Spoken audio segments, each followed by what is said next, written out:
Hey everybody, Sam here.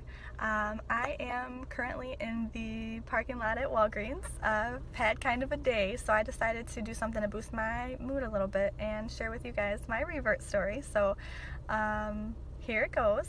And yes, that is baby Imani sleeping in the background. So I'll start it with I was brought up Christian.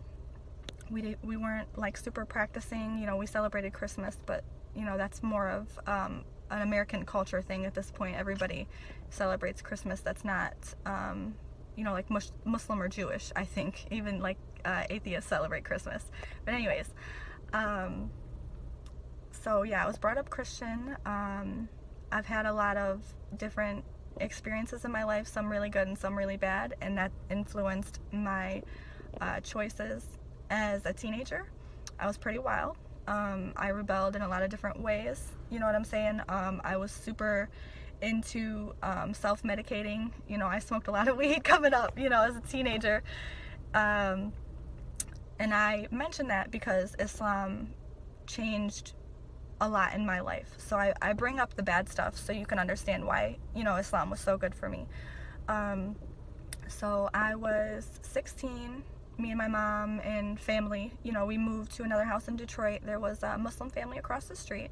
And before then, keep in mind, I cannot tell you a time where I had personally interacted with a Muslim.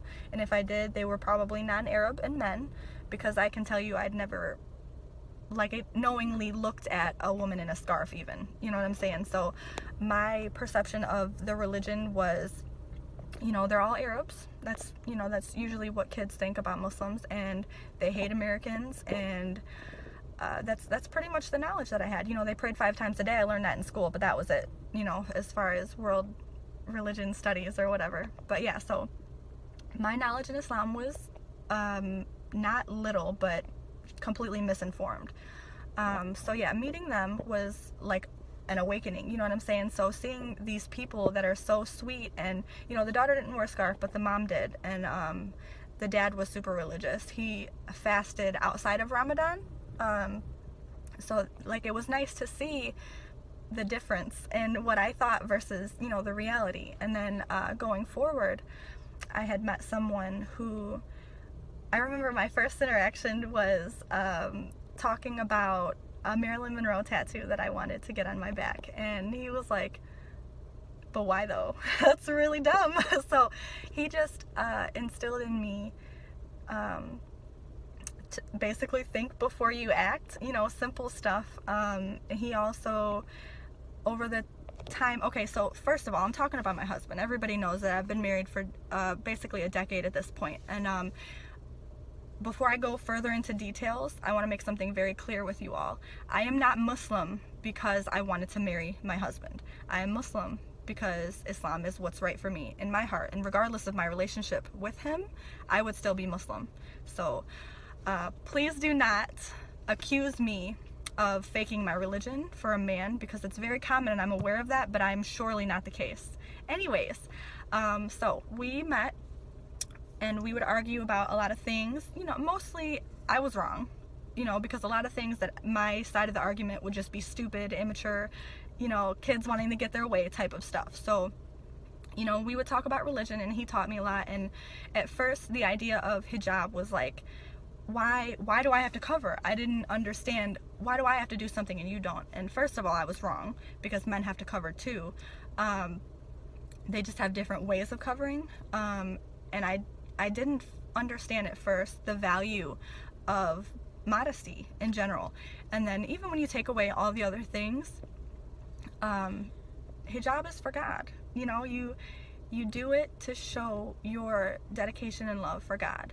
That's just like the basics of it. So when I understood that, or when he explained that to me, it was such a beautiful thing. And the more I learned about Islam, the more I kind of decided that I needed it, because Islam is not just a religion. It's a way of life. It's every aspect of your life. Eating with your right hand and not your left. Saying Bismillah before you take a bite. There are a lot of parts of Islam that is a positive influence in different aspects of your life. And I saw that learning it.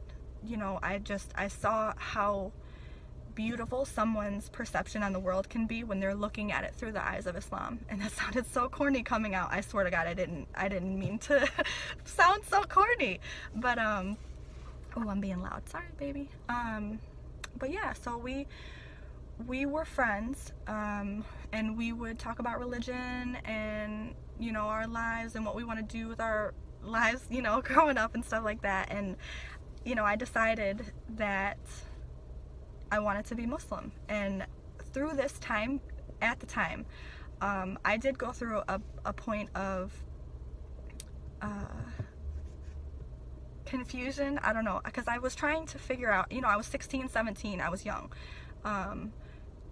We don't think clearly when we're teenagers. So I was struggling with understanding my own feelings of whether or not I loved Islam or if I loved my husband, or both. You know what I'm saying? I was trying to figure out if I was doing this like 100% for me, or if I was being, you know, the typical teenage girl, just trying to make her, you know, this guy that she liked, like her back. You know what I'm saying? And it was a tough time for me. But when I can't tell you for certain the moment, but there was a moment, and I just, like, I needed Islam, but I needed him too. You know what I'm saying? Like, it was like a package deal, kind of. Like, I knew I could be Muslim on my own because I feel it in my heart, and I believe, you know, the teachings of Islam. But he just brings it out on me. He makes me try harder to be a better Muslim. You know what I'm saying? Like, you just wake up in the morning and I need to pray. You know what I'm saying? Like, he's that person for me. So I love him for so many different reasons and ways. You know what I mean? And this did not, I didn't intend to have this be about my husband at all, but he really did save my life. And I say that all the time, and my mom kind of laughs, and she says it a little bit too. But I'm gonna stop actually, because I think I'm gonna cry. But I love being Muslim, and I love the community and the family that I've joined, and I love that my babies are gonna grow up to be Muslims that just, well, obviously they're Muslim now, but just knowing that they have that makes me so happy. So again, please do not ever assume that I am the type of woman that wears a scarf because she got married to a Muslim, because that's not the case. Us ladies over here, we love Islam. So yeah, that's my story, and I love you all, and I appreciate you listening. And if you have time, press the like button and share, please, so we can get more people involved in our little family we got going here. And if you have anything you want me to talk about, you know, put it in the comment section, and I will talk to you guys soon. Bye.